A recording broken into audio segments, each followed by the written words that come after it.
mengucap syukur kepada Tuhan, walaupun selama 5 bulan ini kami ibadah secara online, tetapi kami tetap bersuka cita di mana kami masih bisa beribadah walaupun secara online. Tapi kami mengucap syukur kepada Tuhan bahwa saatnya nanti akan tiba, kami akan bisa ibadah bersama-sama dengan jemaat yang lain seperti dulu ibadah offline, kita bersama-sama memuji dan menyembah Tuhan.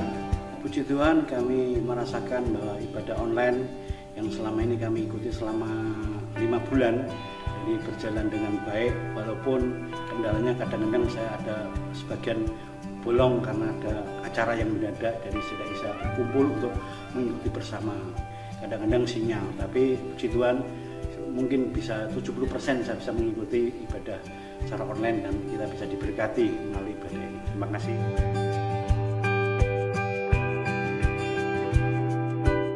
Kesan saya selama saya ibadah online selama 5 bulan ini adalah saya bisa sekeluarga bisa menikmati ibadah secara pribadi istilahnya. Jadi kami bisa benar-benar menikmati ibadah yang sifatnya hanya sekelompok kecil, dan kami benar-benar merasakan itu ada suatu komitmen yang dimana harus bisa bersatu karena memang dalam satu rumah. Jadi itulah kesan saya, keluarga bisa mulai menyatu. Harapan saya supaya ibadah online ini tetap dalam campur tangan Tuhan, sehingga banyak jemaat Tuhan di Gereja Alpha Mega tetap mengalami zaman Tuhan melalui ibadah ini. Kami merasakan seperti hal yang kurang terbiasa, karena biasanya kami beribadah dengan berkumpul bersama-sama, memuji bersama-sama, itu lebih terasa, lebih bahagia, lebih sukacita. Tapi biarlah kita tetap semangat walaupun dalam keadaan pandemi corona ini, tapi kita tetap mengikuti ibadah online sampai nanti waktunya akan tiba untuk kita bisa beribadah bersama-sama. Harapan kami biarlah pandemi corona ini cepat berlalu dan pemerintah memberikan waktu untuk kita bersama-sama beribadah dan kita bisa berkumpul kembali, kita bersama-sama memuji memuliakan Tuhan di gereja. Kita bersuka cita sebab Tuhan sangat suka kalau kita berkumpul dan memuji Tuhan di gereja sama-sama. Kita sudah mengikuti 5 bulan, makanya kita berdoa memberi harapan pada para jemaat supaya tetap sabar, dan kita tetap berdoa supaya nanti kita bisa menantikan ibadah secara offline. Jadi kita tetap harus sabar menunggu, Tuhan pasti memberikan waktu tepat pada waktunya. Kiranya semua ini pesan-pesan saya, kiranya semuanya sama-sama merasakannya untuk mau sabar terus menunggu sampai Tuhan menjawab kita untuk bisa bersatu kembali dalam ibadah tatap muka. Tuhan Yesus memberkati. Amin. Pesan saya biarlah kita semua sedang jemaat, mari kita tetap semangat, tetap bersuka cita selama ini walaupun kita beribadah online, tetapi nanti kalau pandemi corona ini berlalu, kita akan bersama-sama ibadah di gereja, ibadah berkumpul bersama-sama memuji memuliakan Tuhan. Maka dari itu tetap semangat, jaga kesehatan supaya kita tetap sehat, kuat di dalam Tuhan. Terima kasih, Tuhan memberkati kita semua. Amin.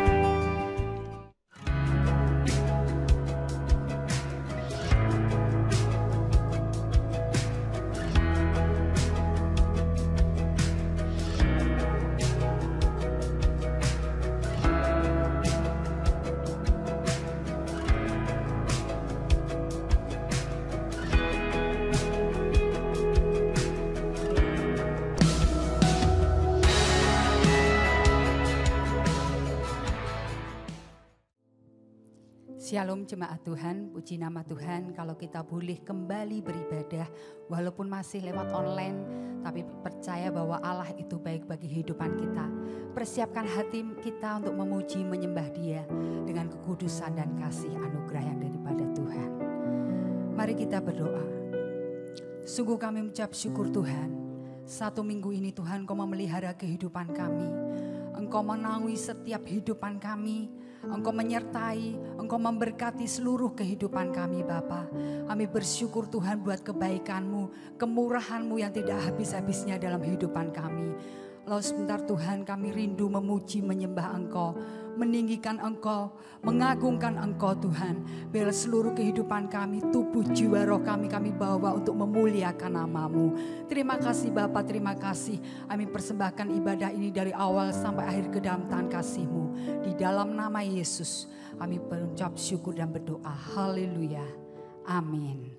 Haleluya. Dia Allah yang kudus, yang layak kita sembah, yang layak kita muliakan dalam kehidupan kita. Mazmur 29 ayat 2 mengatakan, berilah kepada Tuhan kemuliaan namanya. Sujudlah kepada Tuhan dengan berhiaskan kekudusan. Mari kita siapkan hati kita, biar kekudusan Allah melingkupi setiap kehidupan kita. Haleluya.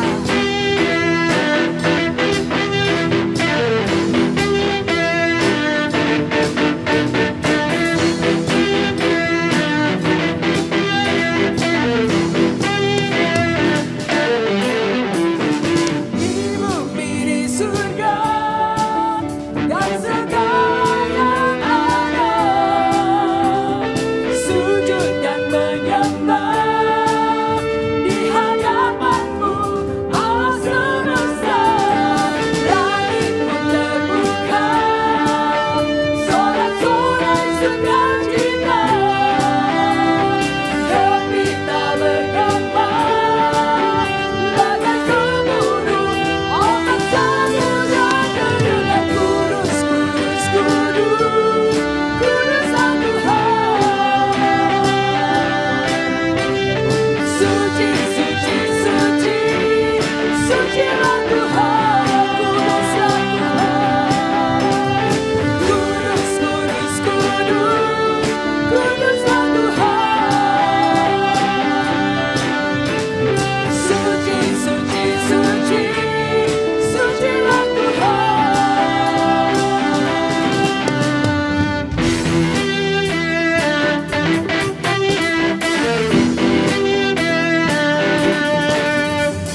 kudus, kuduslah Tuhan.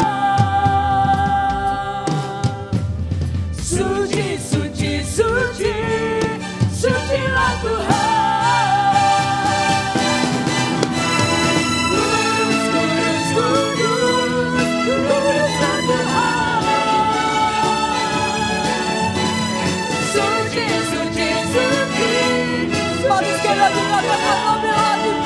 kuduslah Tuhan. Kudus, kudus, kudus, kuduslah Tuhan. Suci, suci, suci, sucilah Tuhan. Haleluya. Sorak-sorai bagi Tuhan Allah kita. Allah dahsyat, Allah luar biasa. Terima kasih Bapak, terima kasih. Biar terus kekudusan-Mu melingkupi setiap hati kami Tuhan.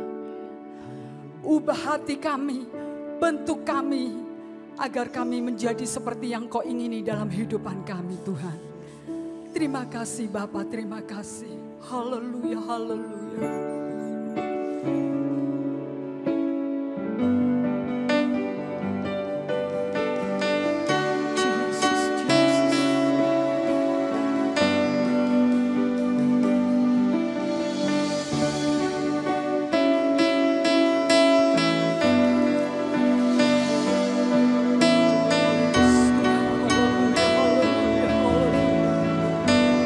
Mari katakan pulihkan hidup. Pulihkan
Terus engkau menikmati kehadiran Tuhan dalam hidupmu.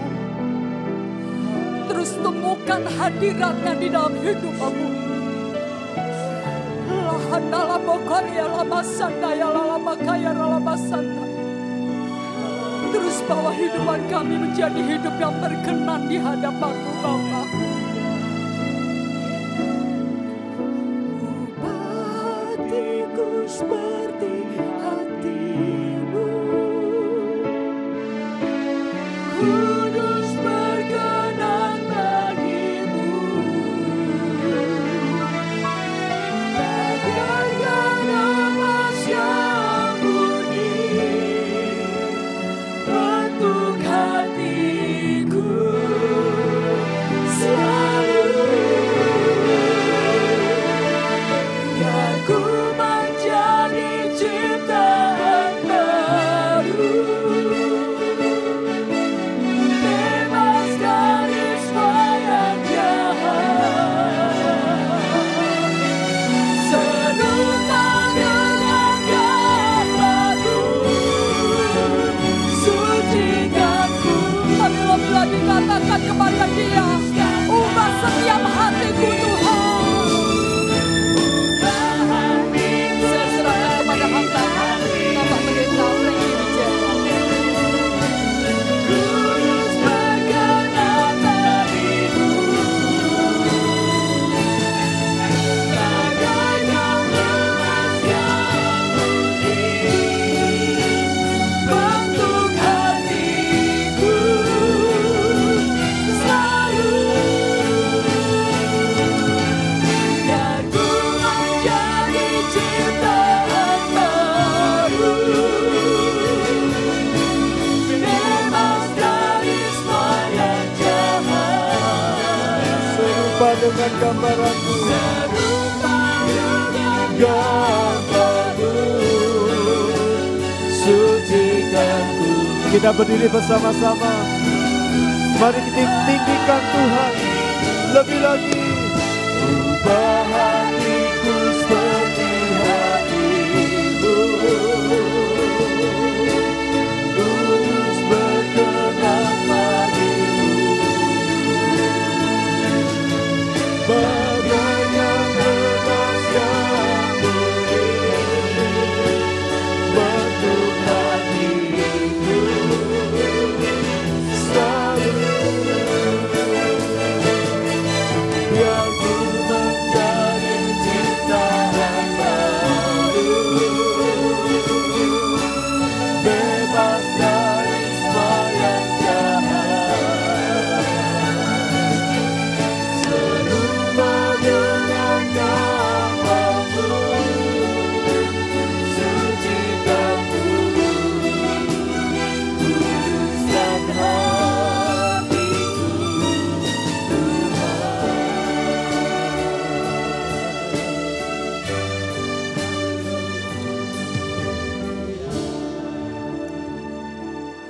Itulah yang menjadi kerinduan setiap kami dan yang menjadi tujuan dari hidup setiap kami, agar hidup kami semakin serupa dan segambar dengan Tuhan. Karena itu biar Tuhan jadikan kami selalu sebagai pribadi-pribadi yang terus Engkau proses, Engkau bentuk, Engkau kembali tata hidup kami, Engkau kembali perbaiki diri kami. Tuhan, kami butuh Engkau dalam hidup ini, karena sungguh kedatangan-Mu tidak lama lagi. Tuhan tidak akan menangguhkan kedatangannya untuk kedua kalinya. Karena itu biar gereja-Mu benar-benar siap untuk segambar dan serupa dengan Tuhan. Sebentar kalau firman-Mu akan kembali disampaikan, biar kami tidak jemu-jemunya mendengar firman-Mu. Biar kami tidak bosan-bosannya belajar dari firman Tuhan. Karena kami tahu setiap firman yang disampaikan itu akan mengubah kehidupan kami. Kalau kami menerima dengan baik, kalau kami mau duduk dengan tenang, memberikan fokus perhatian kami, maka iman itu timbul ketika kami mendengar firman-Mu. Dan ketika iman itu timbul dalam hidup kami, maka kami semakin mengenal Tuhan, semakin mendekatkan diri kami kepada Tuhan. Berkati semua tim Praise and Worship yang sudah melayani, dan semua tim multimedia, tim soundman, kameramen, semuanya yang terlibat dalam ibadah ini. Tuhan berkenan memberkati mereka semua. Terima kasih, kami akan dengarkan firman Tuhan dengan penuh konsentrasi. Di dalam nama Tuhan Yesus Kristus kami sudah berdoa dan mengucap syukur. Amin. Puji Tuhan, silakan duduk kembali Bapak Ibu Saudara. Shalom semua, selamat pagi Bapak Ibu. Senang sekali saya boleh kembali menyampaikan, membagi berkat firman Tuhan di minggu yang ketiga ini, di tanggal 20 bulan September 2020. Waktu berjalan sangat cepat sekali ya Bapak Ibu Saudara, tidak terasa kita sudah berada di minggu yang ketiga di bulan September ini. Dan marilah kita mau tetap menjadi orang-orang Kristen, orang-orang percaya yang semakin boleh terus mengenal akan Tuhan. Tema pada bulan September adalah singkirkan penghalang. Dan kita sudah belajar 2 halangan yang harus kita singkirkan di minggu yang pertama dan minggu yang kedua. Dan minggu yang ketiga ini kita mau menyingkirkan hal yang berikutnya. Yaitu saya beri judul menjauh dari percabulan. Mari kita akan lanjutkan pembacaan firman Tuhan dari 1 Korintus pasal yang ke-10. Bapak Ibu buka Alkitab Bapak Ibu di rumah masing-masing, dan yang ada di tempat ini juga bisa bersama-sama membuka dari firman Tuhan yang kita akan baca dari surat 1 Korintus 10 ayat yang ke-8. Mari kita akan baca 1 ayat firman Tuhan ini bersama-sama. 2, 3. Janganlah kita melakukan percabulan seperti yang dilakukan oleh beberapa orang dari mereka. Sehingga pada satu hari telah tewas 23.000 orang. Ya, saya ingin Bapak Ibu memperhatikan baik-baik ayat yang kita baca ini. Firman Tuhan berkata, janganlah kita melakukan percabulan seperti yang dilakukan oleh beberapa orang. Anda garis bawahi apa yang ditulis oleh firman Tuhan ini. Dilakukan oleh beberapa orang. Taruhlah kita sebut saja beberapa orang itu mungkin 20 orang. Ya, 20 orang itu bisa kita sebut beberapa orang. Dari mereka, dari kalangan orang Israel. Tapi perhatikan kalimat selanjutnya yang mengatakan sehingga ketika percabulan itu dilakukan oleh beberapa orang dari orang Israel, sehingga pada satu hari telah tewas, artinya sudah terjadi, telah tewas. Berapa saudara? Bukan beberapa orang dari mereka. Tetapi Alkitab kita berkata telah tewas 23.000 orang. Beberapa dari mereka melakukan percabulan, yang tewas 23.000 orang. Ini hubungannya apa saudara? Konotasinya di mana ini?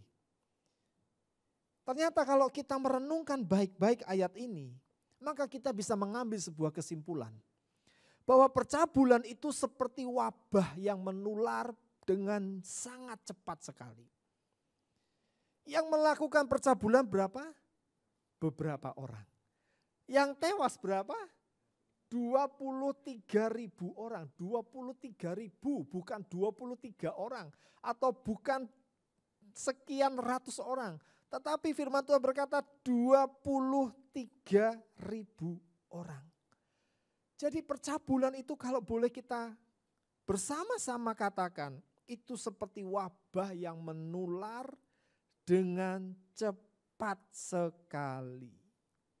Pertanyaan saya kepada saudara, melalui jalur apa penularannya? Kalau kita bicara soal pandemik ini, COVID-19 ini, orang diwajibkan jaga jarak. Orang diwajibkan kalau bicara, dia harus pakai masker.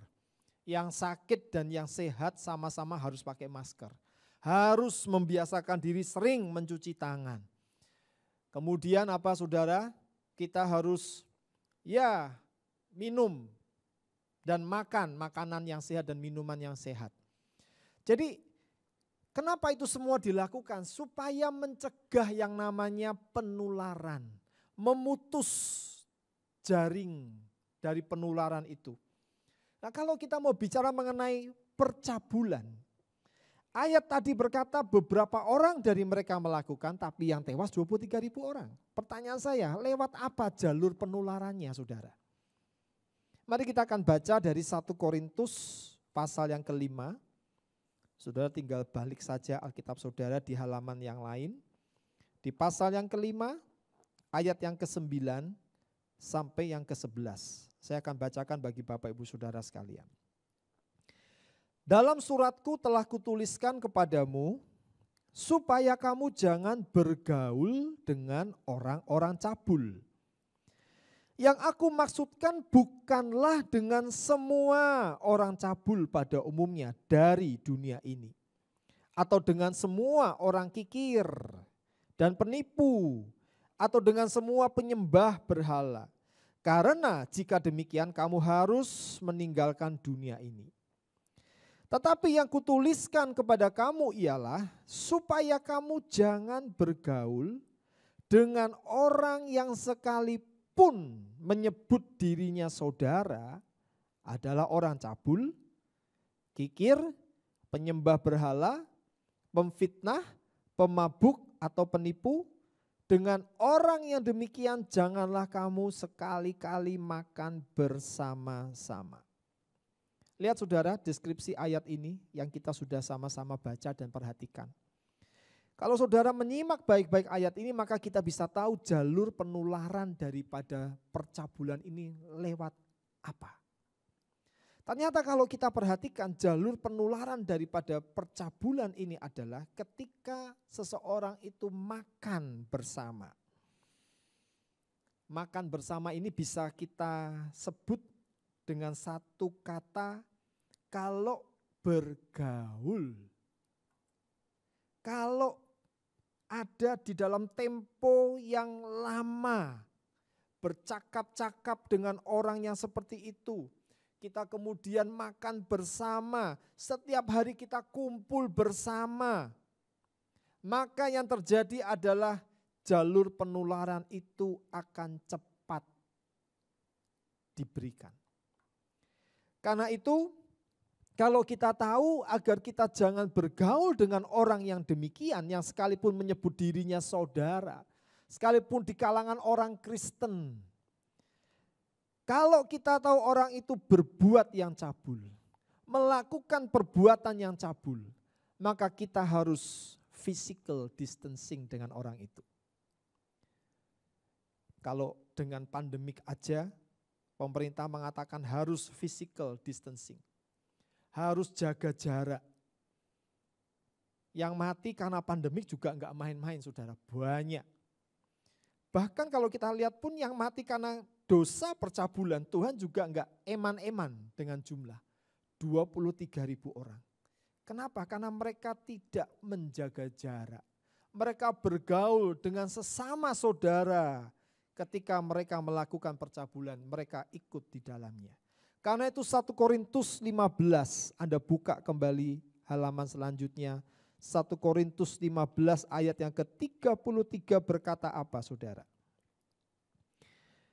Janganlah kamu sesat, pergaulan yang buruk merusakkan kebiasaan yang baik. Kenapa ayat ini ada, dimunculkan di dalam firman Tuhan ini? Karena Tuhan tahu kalau kita banyak bergaul dengan pergaulan yang buruk, itu akan merusakkan kebiasaan kita yang selama ini kita jaga dengan begitu baik. Jangan dikira saudara-saudara kebal. Jangan dikira saudara sudah steril. Oh enggak apa-apa, saya bergaul dengan orang yang seperti itu. Wah saya sudah kuat. Saya sudah tidak akan tertular. Kalau saudara berani berkata demikian, lebih baik ayat ini dihapus. Dicoret, diganti dengan kata yang lain atau dengan kalimat yang berbeda. Tapi kalau ayat ini mengatakan demikian kepada kita, maka ayat ini sudah membuktikan pergaulan yang buruk itu akan merusakkan kebiasaan yang baik. Karena itu tujuan daripada firman Tuhan pagi ini bicara mengenai menyucikan diri sebagai umat Tuhan. Sebagai umat Tuhan, sebagai umat yang menjadi kepunyaan Tuhan, kita semua harus mau menyucikan diri.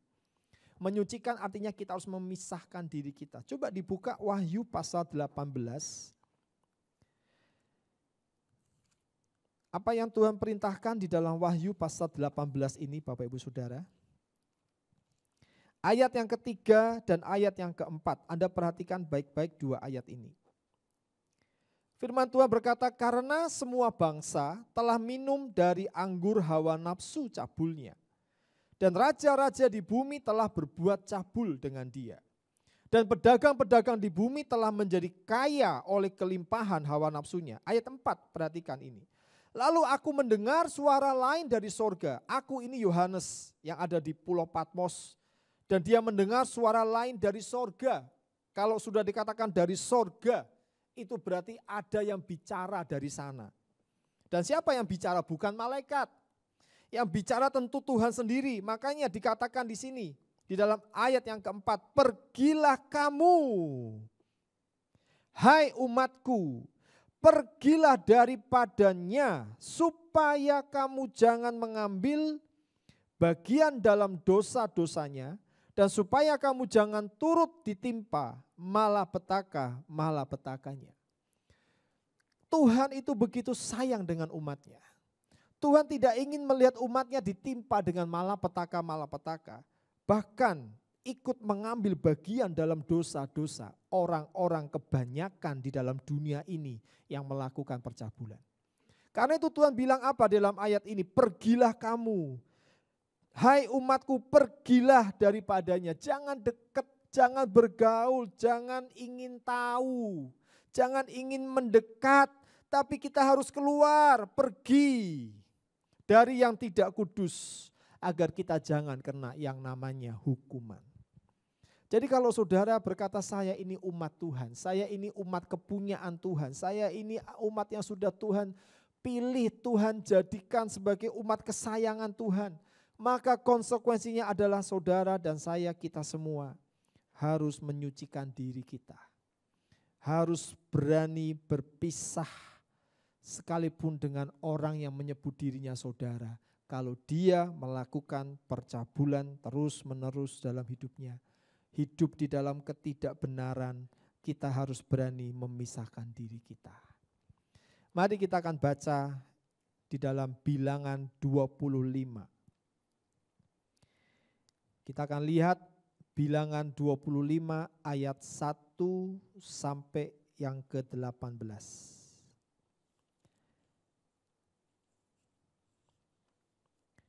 Judul daripada perikop ini adalah Israel menyembah Baal Peor. Anda ketika baca judulnya udah bingung pasti.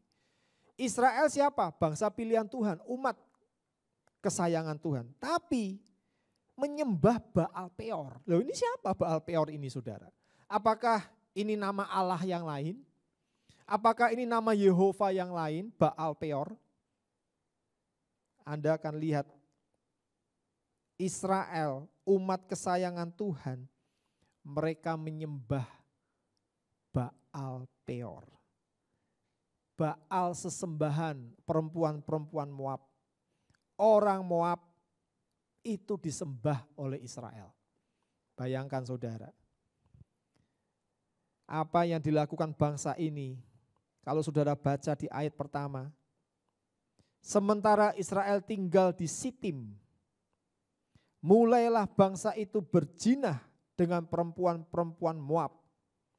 Ayat 1 ini adalah fakta yang ironis Bapak Ibu Saudara. Kenapa saya katakan ironis? Karena ayat ini mengatakan sementara Israel tinggal di Sitim.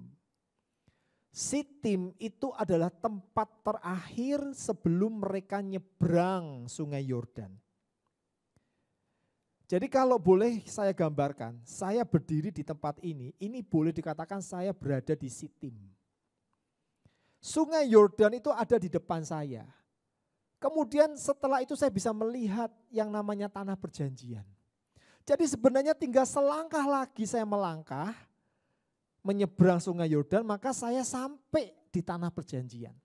Tapi di Sitim, dikatakan oleh ayat 1 ini, sementara mereka tinggal di Sitim, mereka tinggal bukan dengan tempat tinggal yang permanen Bapak Ibu Saudara. Mereka ini berkemah. Dari satu kemah ke kemah yang lain, dari satu tempat ke tempat yang lain dengan kemah. Dan mereka berkemah di Sitim, tapi Anda perhatikan ayat itu, mulailah bangsa itu berzina dengan perempuan-perempuan Moab. Sitim telah mengubah bangsa Israel menjadi bangsa yang berzina dengan para perempuan Moab. Baik itu secara fisik mereka maupun secara rohani mereka.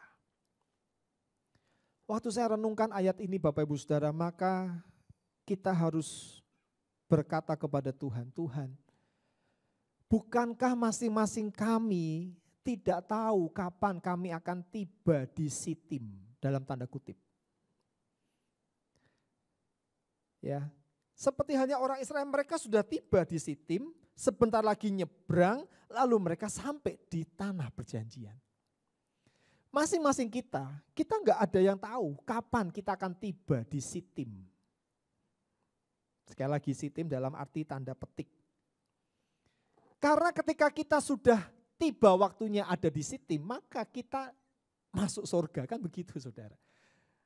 Artinya begini loh saudara, sebentar lagi bukankah kita semua akan tahu, sebentar lagi ya oke lah kita ganti kata itulah, terlalu mengerikan kalau kata sebentar lagi. Bukankah kita tidak tahu kapan kita akan mati? Coba kalau saya tadi ngomong sebentar lagi kita akan mati, wah semua akan kaget. Loh kapan? Oh saya masih sehat gini kok sebentar lagi saya akan mati. Oke saya ganti tadi. Kita tidak tahu kapan kita akan mati. Karena setelah kita mati maka berarti kita akan masuk ke surga. Kan begitu. Tapi saudara harus ingat baik-baik. Dari pelajaran ayat 1 ini. Orang Israel sudah tahu loh sebentar lagi nyebrang sampai Yeriko. Tapi beberapa orang dari mereka berbuat cabul. Yang lain melihat, wih gak apa-apa ternyata berbuat cabul Tuhan biasa aja tuh. Oh semuanya, mungkin 50 orang ikut. Tambah lagi 100 orang ikut. Tambah lagi 1000 orang ikut, sampai jumlahnya banyak saudara, puluhan ribu ikut semua berbuat cabul. Ketika Tuhan melihat itu Tuhan bilang, oke, aku tewaskan mereka semua. Saudara terkadang karena kita memang tidak tahu kapan kita akan mati, terkadang kita bisa tidak waspada menjaga hidup ini. Coba kalau saya mau tanya sama saudara, besok Senin Anda akan mati. Hari ini Anda hidupnya seperti apa? Baca Alkitab terus, betul enggak? Disuruh makan, ayo makan siang, sudah waktunya makan siang. Enggak, aku puasa. Loh, ini sudah sore, aku masih mau puasa. Tumben kamu, lah ya besok mati. Betul enggak Bapak Ibu? Kalau kita sebentar lagi tahu kita akan mati, kita akan persiapannya tuh luar biasa. Jadi orang yang sekudus-kudusnya. Jadi orang yang benar-benar hidup di dalam firman Tuhan. Melakukan firman Tuhan yang benar. Karena besok kita akan mati. Orang Israel tahu loh sebentar lagi sudah sampai tanah Kanaan. Meskipun mereka tetap akan berperang, tapi sudah lihat tanah Kanaan. Tapi mereka enggak menjaga diri mereka. Mereka enggak waspada. Ini menunjukkan Bapak Ibu Saudara bahwa setia, menjaga, mempertahankan hidup yang kudus itu membutuhkan komitmen, membutuhkan keterikatan yang kuat. Hari ini saudara hidup kudus, besok harus ikut terus hidup kudus. Lusa tetap harus komitmen hidup kudus. Terus menerus kita harus mengalami keterikatan yang kuat. Karena kita nggak tahu kapan kita akan mati. Nah sekarang gimana kita bisa melakukannya untuk kita bisa setia dalam menjaga, mempertahankan hidup yang kudus itu. yang membutuhkan komitmen. Saya ingin kita memperhatikan lagi ayat yang pertama itu. Sementara Israel tinggal di Sitim, mulailah bangsa itu berjinah dengan perempuan-perempuan Moab. Mereka tinggal di Sitim. Sitim itu adalah nama tempat di Moab. Ya, jadi rupanya mereka itu ada di daerahnya orang Moab. Dan mereka tinggal di satu tempat yang namanya Sitim.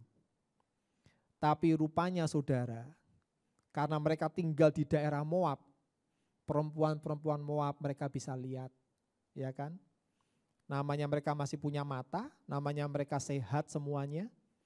Mereka masih bisa lihat tuh wanita-wanita Moab dengan pakaiannya yang berbeda dengan pakaian wanita Israel. Dengan tingkah laku pola yang berbeda dengan wanita Israel. Mereka lihat semua. Mungkin wanita-wanita Moab itu pada genit-genit yang gak tahu saudara. Mungkin wanita Moab itu godanya seperti apa juga Alkitab gak pernah katakan seperti apa mereka menggoda orang-orang ini, orang-orang Israel. Tapi yang terjadi adalah orang-orang Israel, khususnya para pria-prianya, mulai berzinah dengan perempuan-perempuan Moab.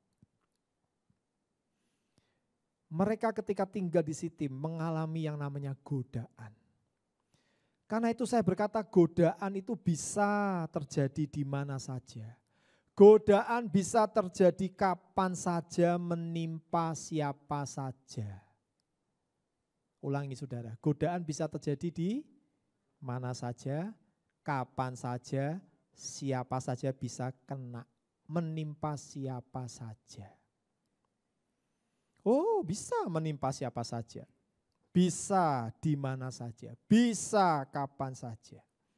Karena itu Matius 26 ayat 41 berkata, berjaga-jagalah dan berdoalah. Roh memang penurut tetapi daging lemah. Daging saudara, daging saya ini lemah. Daging semua jemaat Tuhan itu lemah. Tapi roh kita itu menurut. Roh kita ingin terus menurut sama firman Tuhan, tetapi daging kita cenderungnya lemah. Gimana bisa membuat ini sinkron, saudara, antara roh dengan daging, gimana bisa sinkron? Tuhan bilang berjaga-jaga dan berdoalah.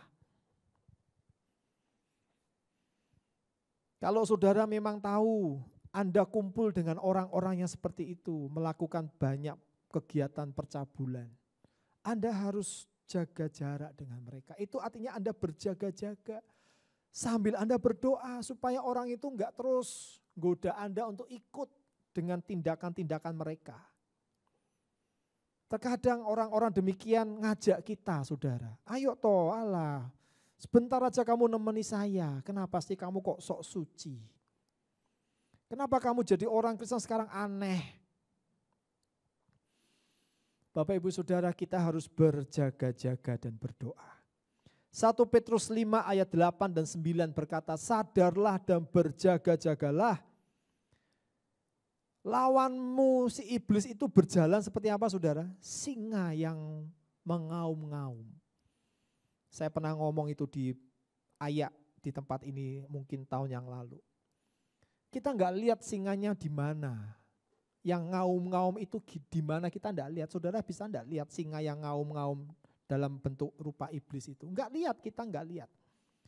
Tapi Alkitab kalau berkata singa itu berjalan mengaum-ngaum, dia kayak nginteri kita, mencari celah kelemahan kita.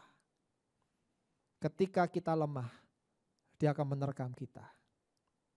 Karena itu firman Tuhan bilang sadarlah, berjaga-jagalah, lawan dia dengan iman yang teguh.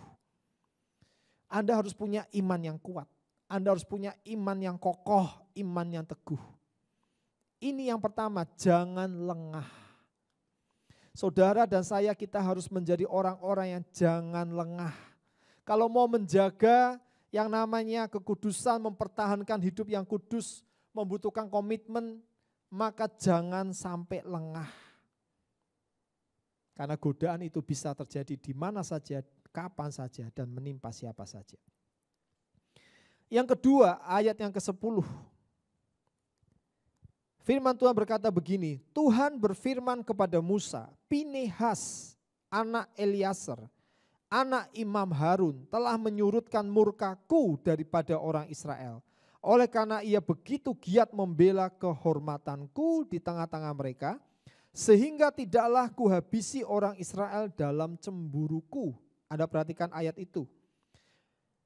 Kalimat yang terakhir berkata, sehingga tidaklah kuhabisi orang Israel dalam cemburuku. Yang pertama tadi jangan lengah, yang kedua saudara harus ingat akan cemburunya Tuhan. Tindakan bangsa Israel dalam berzina dengan para perempuan Moab dan mereka berpasangan dengan Baal Peor itu membuat Tuhan sangat murka. Tuhan memang cinta kepada orang Israel, tapi orang Israel sudah menyakiti hati Tuhan. Orang Israel sudah berzina, berselingkuh dengan Baal Peor. Mereka melakukan tindakan-tindakan yang benar-benar di luar kebiasaan mereka sebagai umat Tuhan. Bangsa Israel lupa bahwa Tuhan itu punya nama. Namanya Tuhan siapa? Cemburuan namanya, saudara. Ingat loh, kita ini punya Tuhan yang namanya adalah cemburuan. Anda bisa baca di Keluaran 34 ayat 14 dan Ulangan 4 ayat 24.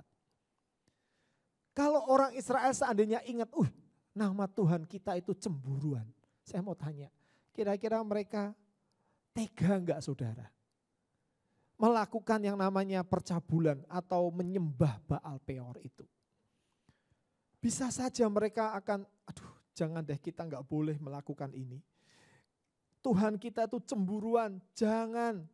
Kita akan mati kalau kita melakukan ini. Tapi nyatanya 23.000 orang tewas semuanya. Kenapa? Karena mereka semua lupa akan nama Tuhan yang adalah cemburuan itu. Seorang yang bernama Pinehas dipuji oleh Tuhan. Pinehas anak Eliasar anak Imam Harun telah menyurutkan murkaku daripada orang Israel. Kenapa Pinehas ini bisa dipuji oleh Tuhan? Karena Pinehas seorang yang tahu bahwa nama Tuhan itu adalah cemburuan. Pinehas bersama dengan orang-orang lain tahu Tuhan itu Tuhan yang cemburu. Kalau melihat umatnya tidak hidup di dalam kekudusan, kemudian mereka melakukan sebuah percabulan dengan Baal yang lain, dengan melakukan tindakan penyembahan dengan ilah yang lain. Mereka semua tahu Tuhan itu cemburu dan mereka tidak segan-segan membunuh saudaranya sendiri karena memang Tuhan yang minta mereka melakukannya. Ingat Bapak Ibu Saudara, kalau itu diaplikasikan dalam hidup kita saat ini, kita harus ingat ini 2 Korintus 11 ayat yang kedua. 2 Korintus 11 ayat yang kedua. Apa yang dikatakan oleh Paulus kepada orang-orang Korintus? 2 Korintus 11 ayat yang kedua berkata, 2 Korintus 11 ayat yang kedua, sebab aku cemburu kepada kamu dengan cemburu ilahi. Karena aku telah mempertunangkan kamu kepada satu laki-laki untuk membawa kamu sebagai perawan suci kepada Kristus. Ini bukan hanya dikatakan kepada orang Korintus, kepada jemaat di Korintus, tetapi ini juga ketika kita baca kita tahu siapa kita, di mana posisi kita. Kita sudah dipertunangkan kepada satu laki-laki. Siapa laki-laki itu? Apalagi dikatakan membawa kamu sebagai perawan suci kepada Kristus. Berarti laki-laki ini adalah Kristus. Gereja Tuhan kita semua, kita sudah dipertunangkan dengan Kristus. Artinya kita ini tunangannya Kristus sebagai gereja Tuhan. Kita sudah sah dimiliki oleh Kristus. Walaupun nanti pernikahan anak domba akan terjadi, kita nggak tahu kapan itu nanti. Tapi di dalam dunia ini kita sudah diingatkan, kamu itu tunangannya Kristus. Kamu itu sudah menjadi miliknya Kristus. Memang dalam dunia ini tidak menjamin saudara. Saya masih ingat jelas ada orang yang sudah 7 tahun tunangan. 7 tahun itu tunangan enggak waktunya sedikit loh Bapak Ibu. Tapi bisa putus. Bisa kemudian yang cewek menikah sama yang cowok lain, yang cowok bisa menikah sama cewek yang lain. Loh padahal dua-dua ini sudah tunangan 7 tahun. Tapi bisa putus. Enggak tahu putusnya kenapa, enggak usah tanya saya enggak tahu saudara. Ya tapi tetap itu bisa terjadi. Memang saudara, kita ini pun bisa demikian. Sekalipun kita sudah ditunangkan dengan Kristus, Kristus itu setia dengan kita. Tapi kebanyakan kita yang enggak setia sama Dia. Kita mungkin bisa memutuskan hubungan pertunangan ini. Kenapa bisa terjadi? Karena kita tidak berjaga-jaga.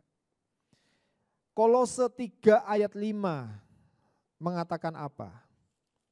Kolose pasal 3 ayat yang kelima.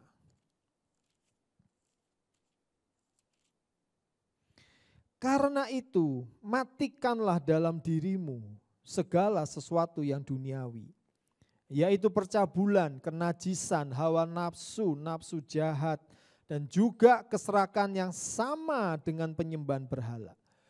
Kapan pertunangan kita dengan Kristus bisa putus? Bukan dari pihaknya Kristus yang memutuskan itu. Tapi kita harus selalu menyadari terkadang dari pihak gerejanya yang memutuskan hubungan pertunangan itu dengan Kristus. Kenapa bisa terjadi? Karena gerejanya tidak mau mematikan dalam diri mereka segala sesuatu yang duniawi. Kalau kita masih menjadi orang Kristen yang duniawi, yang tidak mau mematikan segala sesuatu dalam diri kita. Apa saja segala sesuatu itu, yaitu percabulan, kenajisan, hawa nafsu, nafsu jahat, dan juga keserakan yang sama dengan penyembahan berhala, maka lama-kelamaan hubungan pertunangan kita dengan Kristus akan putus. Dan itu menyedihkan hati Tuhan. Bapak Ibu Saudara, mungkin kita berkata, saya sudah tidak lagi nyembah berhala. Saya tahu saya juga sudah tidak lagi melakukan percabulan. Penyembahan berhala, percabulan secara rohani bagi orang Kristen saat ini apa sebenarnya? Kalau Anda baca, itulah yang namanya keserakahan. Saudara, kalau kita jadi orang Kristen masih serakah, berarti kita masuk dalam kategori menyembah berhala. Mamon itu adalah tuan bagi yang serakah. Kita enggak bisa ngabdi kepada dua tuan, Allah dan Mamon. Allah itu Allah yang murah. Dia ngajar kita untuk memberi. Dia ngajar kita untuk tidak egois. Tapi Mamon, dia enggak pernah ngajar kita untuk memberi. Dia enggak pernah ngajar kita untuk menabur. Dia enggak pernah ngajar kita untuk menjadi orang yang tidak egois.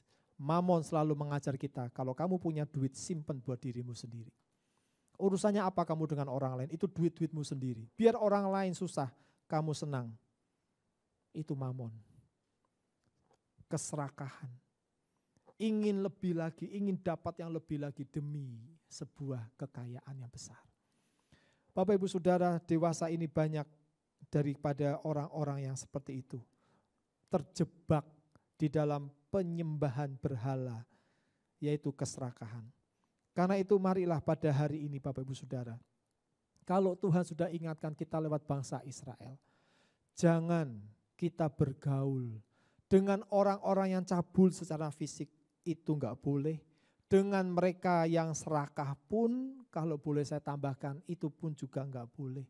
Dengan orang yang tamak, orang yang kikir, orang yang kemudian bisa mempengaruhi kita, ikut bersama dengan mereka. Cobalah mulai hari ini Anda harus jauhi. Selama mereka tidak mendatangkan kebaikan bagi kita, kenapa kita terus bergaul dengan mereka? Carilah pergaulan yang mendatangkan apa yang memberi manfaat. Apa yang bisa membuat dirimu dekat sama Tuhan. Apa yang bisa membuat dirimu semakin rohani. Cari pergaulan itu. Tapi kita harus berani memutuskan menjauhkan diri kita dari semua pergaulan yang membuat hidup kita tidak bertumbuh secara rohani. Kita akan nyanyikan pujian sucikan dan kuduskan hati ini. Biar kita benar-benar berkata, Tuhan, Aku ingin menyucikan dan menguduskan hatiku, supaya aku berkenan di hadapan Engkau. Sucikan dan kuduskan hati ini untuk layak menghadap hadirat-Mu. Tubuh jiwa rohku, tubuh jiwa rohku, ku serahkan padamu.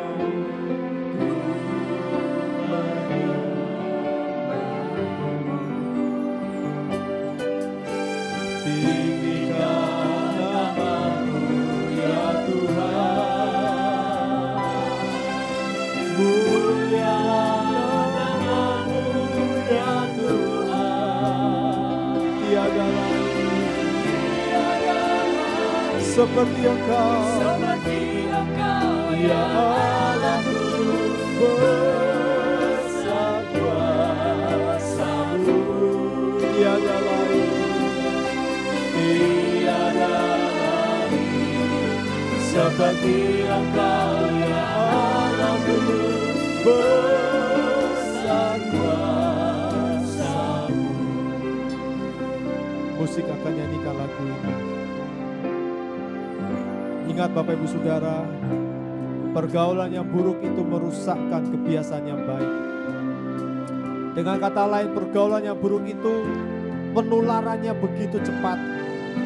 Kalau Anda selama ini masih berteman, bergaul dengan mereka yang sekalipun itu saudara sendiri, orang Kristen, orang satu gereja, tapi mereka masih melakukan itu dan kita terus bergaul dengan mereka, maka Tuhan bilang engkau harus jauhi mereka. Engkau harus jauhi mereka. Jangan sampai engkau terkena pengaruh daripada mereka. Wahyu pasal 18 tadi berkata, pergilah umatku, pergilah agar kamu jangan ditimpa malapetaka. Tuhan sayang kepada kita Bapak Ibu Saudara. Janganlah lengah. Ingat, kita punya Tuhan yang namanya adalah cemburuan. Dia ingin terus memiliki hidup kita. Dia tidak ingin kita menjadi umat yang menyakiti hatinya. Nyanyikan lagu ini sebagai doa di hadapan Tuhan. Sucikan dan kuduskan hati ini untuk layak menghadap hadirat-Mu. Tubuh jiwa rohku ku serahkan padamu. Ku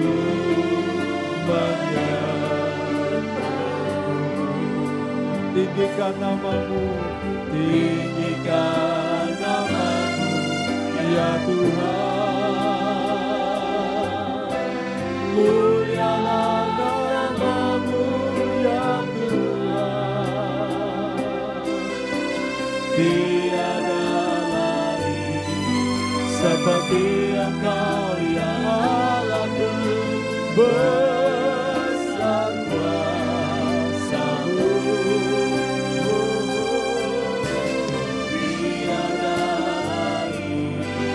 Seperti Engkau ya Allahku, besar kuasa. Tiada lain seperti Engkau ya Allahku. Tiada lain seperti Engkau ya Allahku, besar kuasa-Mu. Tiada seperti Engkau ya Allahku, besar kuasa-Mu.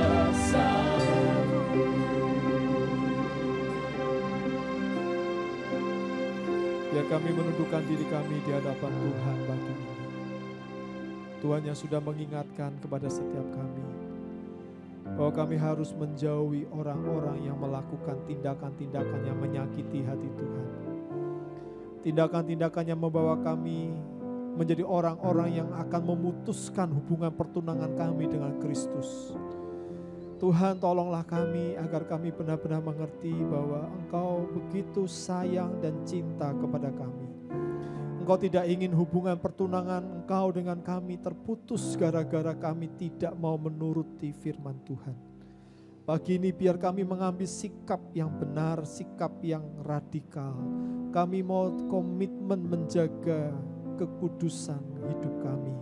Kami mau berkata kami ingin terus mempertahankan hubungan yang kudus dengan Tuhan. Kami mau Tuhan selalu ingat bahwa Engkau adalah Allah yang cemburuan adanya.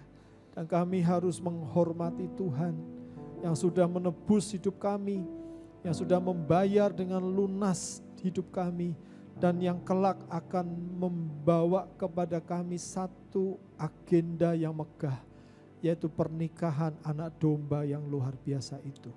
Biar kami mempersiapkan diri kami sebaik-baiknya Tuhan, karena kami memang tidak tahu kapan kami akan pulang ke rumah-Mu, kapan kami akan kembali kepada Tuhan. Karena itu kami mau belajar untuk menjaga dengan benar. Terima kasih, berkati umat-Mu yang sudah mendengar firman Tuhan pagi ini. Kiranya Tuhan akan terus menolong mereka semua. Terima kasih, di dalam nama Tuhan Yesus Kristus kami sudah berdoa dan mengucap syukur. Amin.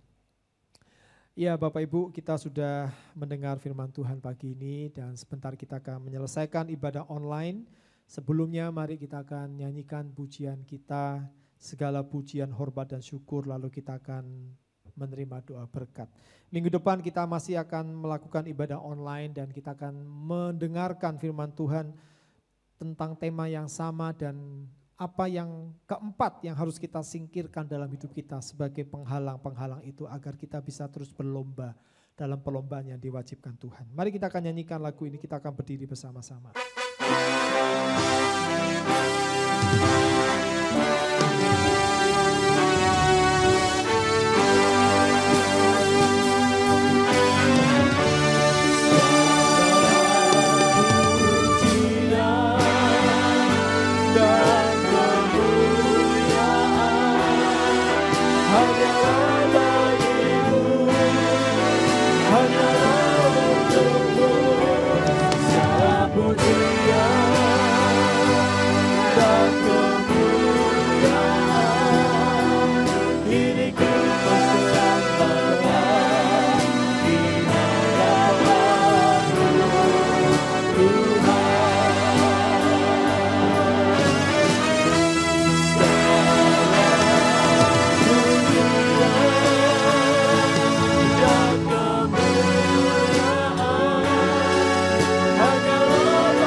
Bersyukur Tuhan untuk ibadah yang sudah Engkau berikan kepada kami, kesempatan di mana kami boleh memuji Engkau, memuliakan Engkau dan mendengar akan firman Tuhan. Kiranya semua yang kami lakukan ini akan menambah iman kami dan kami boleh terus menjadi umat Tuhan yang menyenangkan hati Tuhan.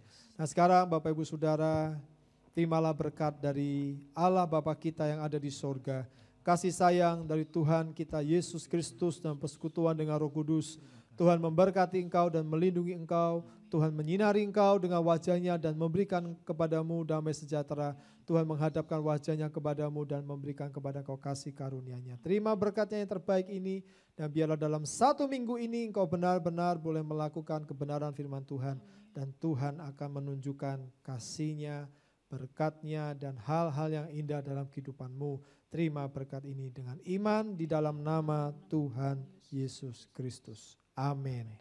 Selamat pagi, Tuhan memberkati kita semuanya. Amin.